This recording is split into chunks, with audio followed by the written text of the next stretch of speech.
The Dallas Cowboys have officially franchise tagged Tony Pollard. What does that mean for the rest of the running back room going forward? All that and more in this episode of the Locked On Cowboys podcast. You are Locked On Cowboys, your daily Dallas Cowboys podcast. Part of the Locked On Podcast Network, your team every day. Locked on Cowboys. Locked on Cowboys. Welcome back to the Locked On Cowboys podcast, part of the Locked On Podcast Network, your team every day. We'd like to thank you for making us your first listen of the day. I am your host, Marcus Mosher. You can follow me on Twitter at Marcus_Mosher.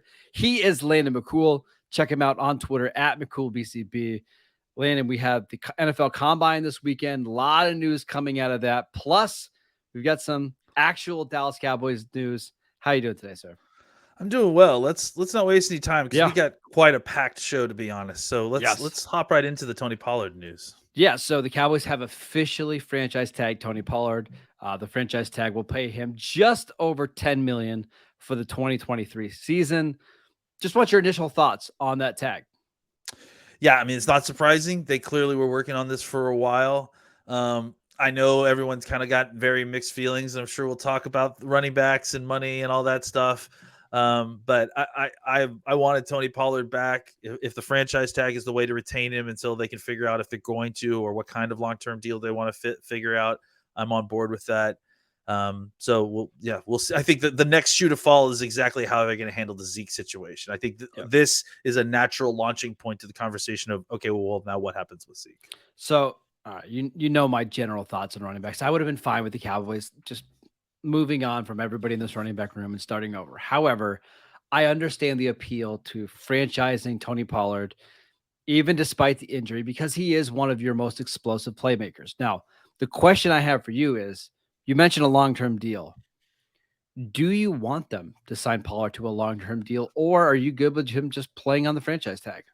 I think it depends on what we're talking about, right? Like if we're talking about like a 2 or 3 year deal that's not breaking the bank, that's kind of I think that the question is, where is the running back market right now? Like that's the real kind of overall reaching question. Like, what are we paying running backs right now? So I think I'm interested in the idea of having Pollard beyond this year. But obviously I think the specifics of what the contract's going to look like are going to matter. Do I want him on a Zeke deal? No, I don't think I do. Do I want him on a kind of deal that's a market adjusted for what running backs are being paid? I think I do, but simply because I actually think that Pollard is going to be a better fit in this new kind of offense the Cowboys are going to be running than he was in the previous one. Yep. So I'm excited about his potential. I'm excited about his potential in this offense for more than just this year. But I do think the particulars matter exactly on the contract because, this is an area where you don't want to be spending $25 million for 2 starters or, which the Cowboys are doing right now currently. Yeah, exactly. Actually, I think it's more than that, $26 million. It's 27 if I'm not mistaken, actually. Yeah.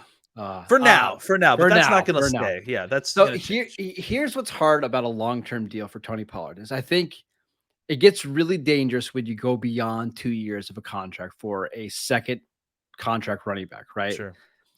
Why not just franchise him if he has a really good year? Franchise him again. I think the number's $12 million next year, and basically have him at 2 years, $22 million for the next 2 years. I mean, I'm sure that's an option. The only way that a long-term deal to me makes sense is if it's basically that's the deal, right? 2 years, $22 million. And then you tack on void years to kind of spread that cap hit over 3 or 4 years, because anything other than that, I'm not interested in it at all. I don't think. Yeah, I mean, I think that sounds like a reasonable deal for the Cowboys. They get some extra years out of it. Tony gets some guaranteed money, and I think that could be something that works out. The question is that viable for someone who would be at the top of the market right now if he was a free agent? I don't know that they're going to pay him. They're never going to, I don't think, offer him a deal that he would get like on the open market, right? I think that the idea is that you franchise him and then hope that you get some kind of discount or properly structured deal that benefits both sides, right? If they don't get that, then I imagine that they'll do exactly what you just mentioned. Yep. Next thing, obviously, is Ezekiel Elliott. His cap hit is over $16 million this year. I'm going to break some news. He's not playing at $16 million cap hit. Just to tell you, something's going to happen here, whether it's a cut or it's a pay cut. When do you think we're going to get some news here about Zeke? Well, I got to think that it's going to be pretty soon, right? Like, I mean, probably before, I think before the league year. I mean, I think you had a very interesting argument to make about the timing of all this. If you want to bring that up now, I think that's something that the audience would like to hear. Yeah, I mean, so brings up some of the timing. I think it's clear the Cowboys are going to ask Ezekiel Elliott to take a pay cut because he can't play at $16 million.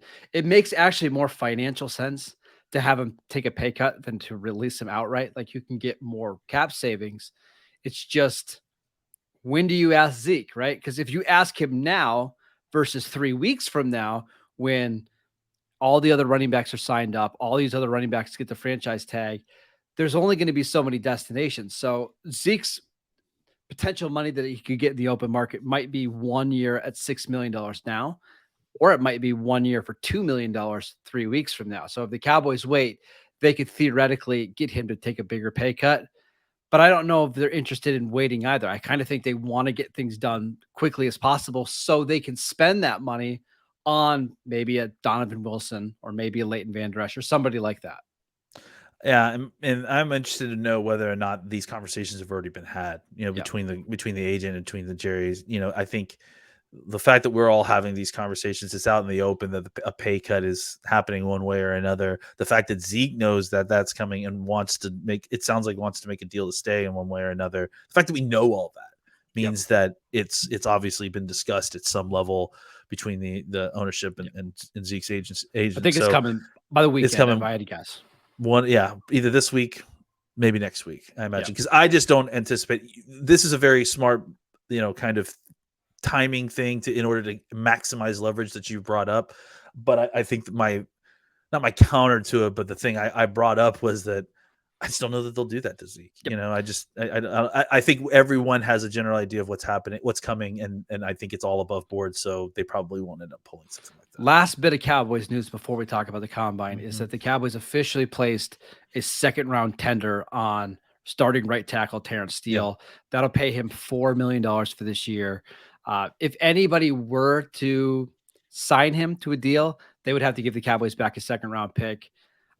I'm not worried about that happening at all, frankly. They also do they get right of first refusal in the second round? Which is exactly why these things don't happen, right? Yeah. Because the Cowboys are more than willing to say, hey, Texans, go do our dirty work for us, and we'll just match whatever you give Terrence Steele, right? So that's why it's not going to happen. And it's a smart move to tag him at the second round level.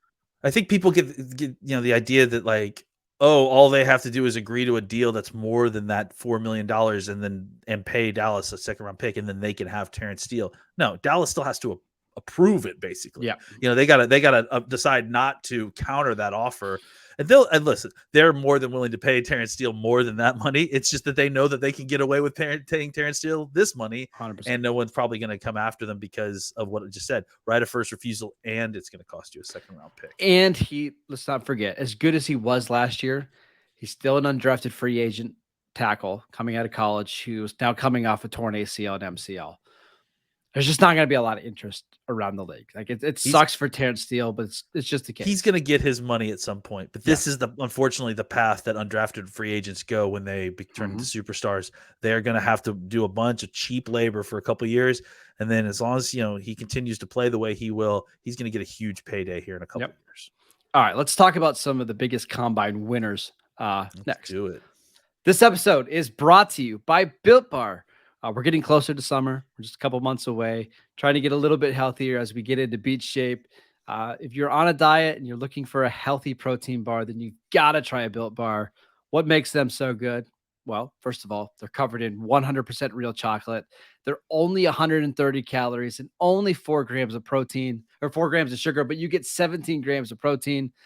Not sure how Built does it, but they have the absolute best tasting protein bars on the market. They taste like a candy bar. And the best news is Now you don't even have to wait. You can still go to built.com and order your boxes there. But if you live near a Walmart, just go to the pharmacy section. You can pick up a 4-bar box of cookies and cream, double chocolate, or the coconut puffs. Or if you live near a Sam's Club, like I do, you can go and pick up a 13-bar box with some of their hit flavors, including brownie batter and churro. You can thank us later. And of course, go check out built.com for all of their latest flavors. All right, Landon, the NFL Combine wrapped up late Sunday night. We've got some winners to talk about. So who stood out the most to you? Well, there were a lot of certain folks that I thought that kind of really helped their cause, and certainly I tried to spread the love out a little bit in certain positions. So we'll start I started with quarterback. I hope that's okay. Mm-hmm. I thought that one guy, there's obviously Anthony Richardson, he's had an incredible combine, just blew the doors off the place. We're going to talk about some other kind of down roster folks that Cowboys targets might be. Clayton Tune from the University of Houston. I thought he just put out a really kind of clean athletic profile out there. I thought he threw the ball pretty well. And I just think he was a guy that I've been interested in since the Senior Bowl. I thought he kind of showed out pretty decently at the Senior Bowl. Cowboys are looking for a quarterback to draft and develop.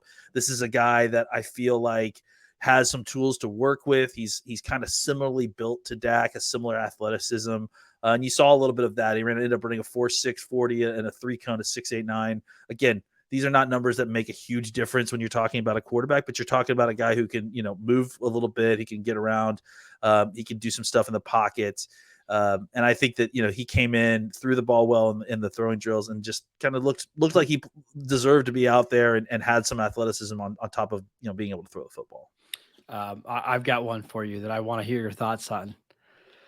Darnell Washington, the tight end from Georgia, who I'm a big fan of.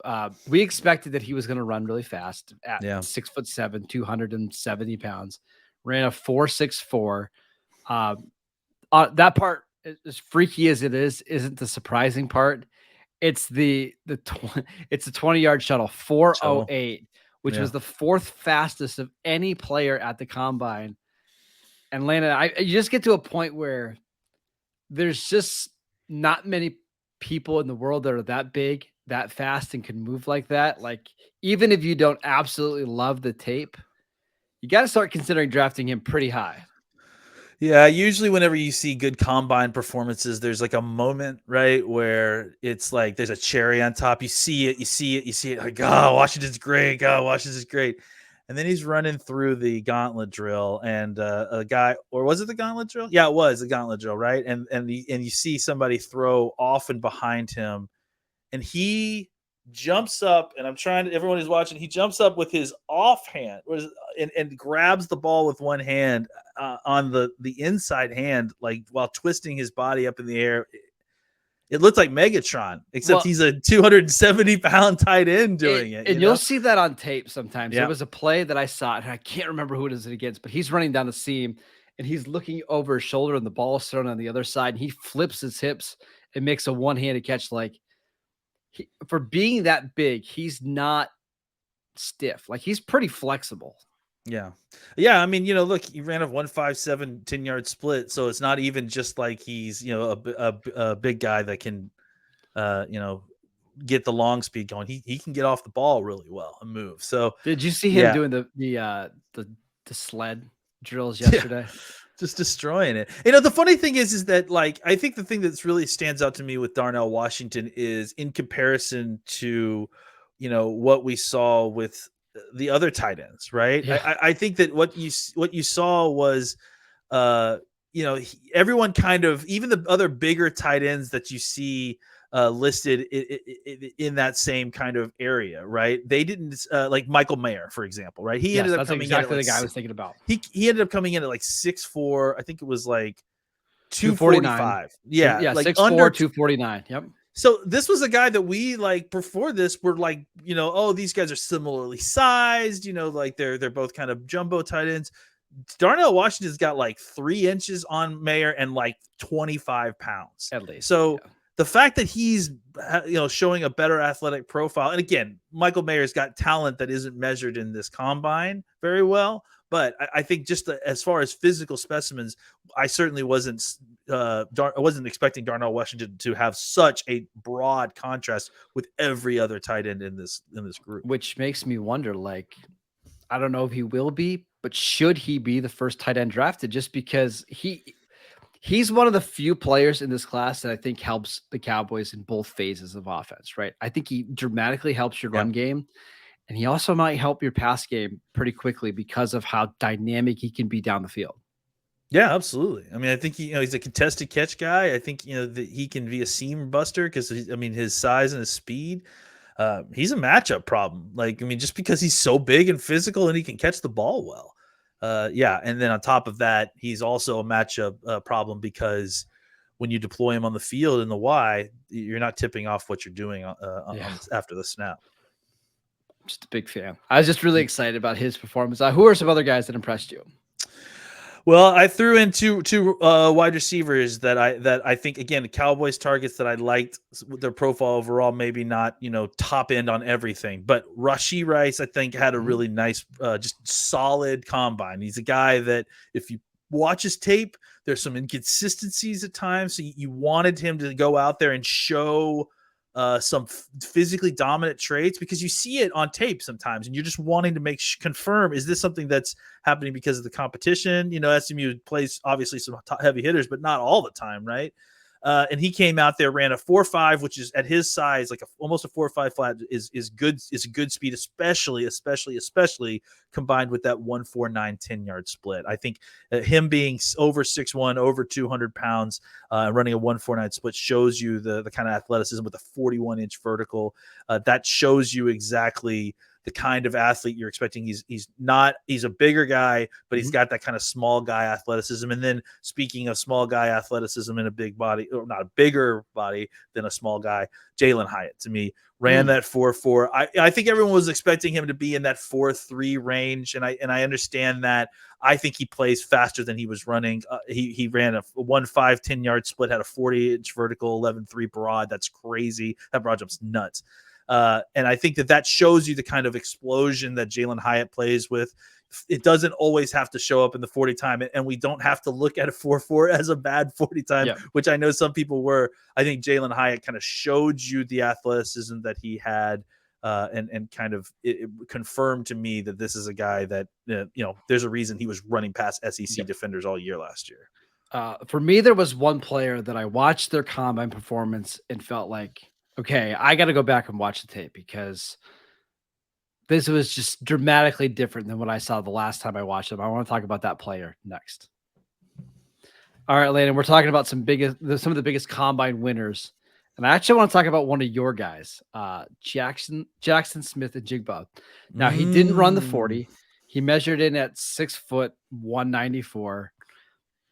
The shuttle and the 3-cone drills were fantastic. I think I saw his 3-cone was the 4th fastest ever for a receiver. He ran the fastest 20-yard shuttle.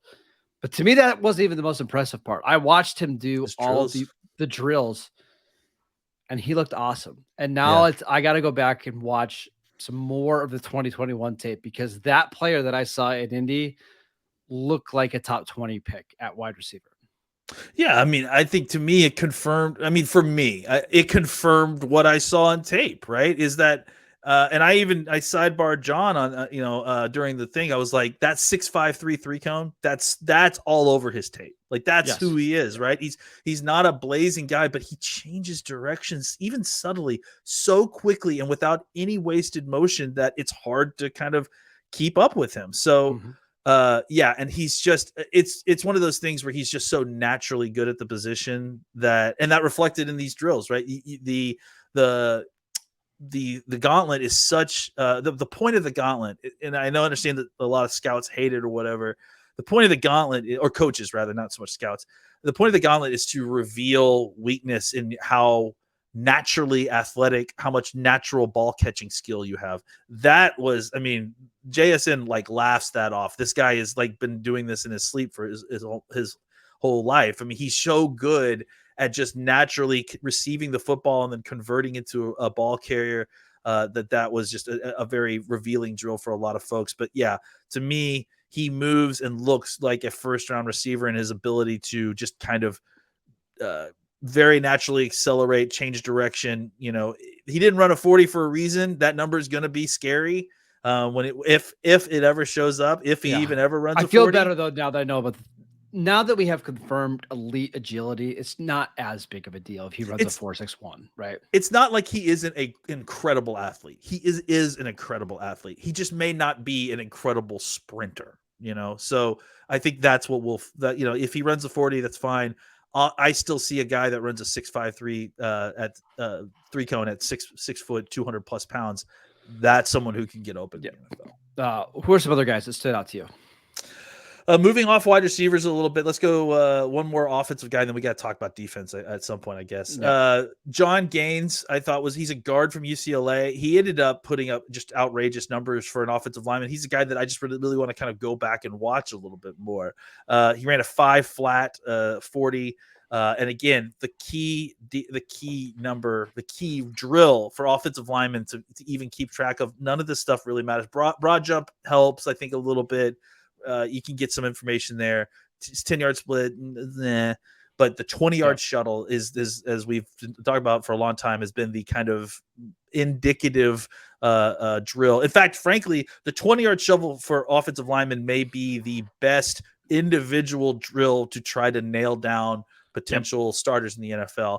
And John Gaines ran a 4.45 for 20, and the 20-yard shuttle dominated it. So I'm gonna have to go back and watch this guy. He's a little bit undersized. I think he is kind of a 300-ish 6'4" type guard who can get on the move a little bit, has some balance issues from what I remember, but I'm gonna go back and watch him a little bit more because he really blew it up. Now, we did talk a little bit about the defensive line and linebackers on Friday's show. So if you want to hear us talk about Nolan Smith and Tommy, oh man, I don't even want to pronounce it, Adebawore from Northwestern, you can go listen to us talk about him. We should mention the defensive backs, which I tweeted this out on Saturday, but if you're not drafting a corner in round 1, I think you're making a mistake because this cornerback draft is so good. Cam Smith was awesome. Joey Porter Jr. had freakishly long arms, but I think 2 guys, Deonte Banks from Maryland and Julius Juju Brents from Kansas State, 2 of the more impressive guys. Let's talk about those 2 real quick, and then I got a guy that is an enigma to me. I don't know if he had a bad combine, but we got to figure it out. Julius Brents is, I'm surprised that they didn't take Dan Quinn out of Indianapolis on a stretcher watching Julius Brents. I mean, this guy just totally, with that wingspan, with that height, running a 4.5, 41.5-inch vertical, a broad jump that beat the Hyatt one that we were just talking about, how ridiculous. And then all that, and he ran. Do you have his weight in front of me? I'm sorry, in front of you. I'm sorry. That's the one thing I don't have. Julius Brent's weight. Yeah, I'll pull it up here. I think he's 210 is what they listed him at. He's like over 6'2", and I think it was like 213 off the top of my head. Yeah, 214. 214. So at 214 pounds, he ran a 6.633 3 cone. And that just shows you the kind of movement skills we're talking about. A 4.05 shuttle, right? And so I think those kind of things make Quinn's eyes just go whoo, like cartoon style, right? Yep. I really have some interest in where Julius Brent's draft stock is after all that. I mean, especially after a really great week at Senior Bowl, really, really impressive workout, and honestly may have been just overshadowed by the guy that we're probably going to talk about next, because there was just so many incredible cornerback workouts. I mean, everybody looked awesome in the cornerback room. It's incredible. Who was the one that stood out the most to you? I mean, without a doubt, to me, I think Deonte Banks was just, a total freak show. Ran a 4.35 with a 1.49 10-yard split. Had a 42-inch vertical and 11.4 broad, which again is right just short of what we were talking about with Brent's. He fell just short of the Cowboys' height and length thresholds. I think he was just under 6 feet and just under 32-inch arms, if I'm not mistaken. Yeah, I got it right here. I think it was 31.5-inch arms. Yeah. So, not terrible, but not at the thresholds. Yeah. I wonder if if he fell to the Cowboys, that they wouldn't just pull the trigger either way. They have gone outside of those thresholds before, and he is such a freak of nature that maybe they do.